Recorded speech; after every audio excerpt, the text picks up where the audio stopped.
গত ১৬ বছর জাতির উপর অবৈধভাবে জগদ্দল পাথরের মতো চেপে বসেছিল আওয়ামী লীগ সরকার।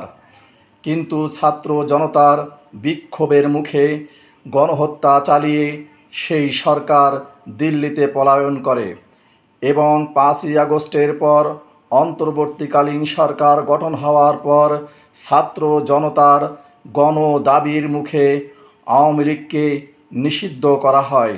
কিন্তু আমরা বর্তমানে লক্ষ্য করছি আওয়ামী লীগকে পুনর্বাসন করার জন্য দেশি এবং আন্তর্জাতিক চক্রান্ত এবং ষড়যন্ত্র শুরু হয়েছে।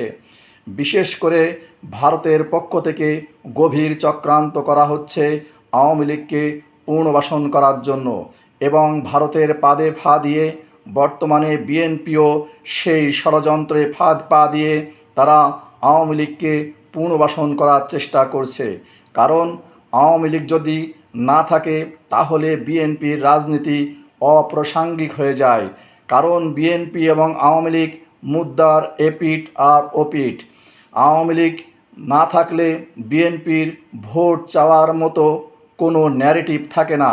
সুতরাং আওয়ামী লীগ যদি ফিরে আসে তাহলে বিএনপি বলতে পারবে আওয়ামী লীগকে ঠেকাও, তাই আমাদের ভোট দাও। কিন্তু আসলেই কি আওয়ামী লীগ এই মুহূর্তে ফিরে আসা সম্ভব কি না? অবশ্যই না। এই মুহূর্তে আওয়ামী লীগ আর ফিরে আসবে না।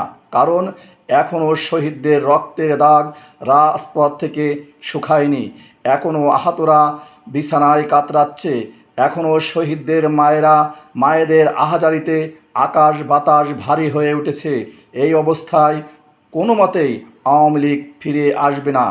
আর যদি সরকার আওয়ামী লীগকে পুনর্বাসনের চেষ্টা করার জন্য কোনো ষড়যন্ত্র করে তাহলে আপনারা জানেন বিশ্ববিদ্যালয়গুলোতে এখন ছাত্র শিবিরের জয় জয়কার অবস্থা এবং এই ছাত্র শিবির এবং জামাত সহ বাংলাদেশের দেশপ্রেমিক জনতা এই সরকারকে অবশ্যই লাল কার্ড দেখিয়ে দেবে যদি আওয়ামী লীগকে পুনর্বাসনের চেষ্টা করে।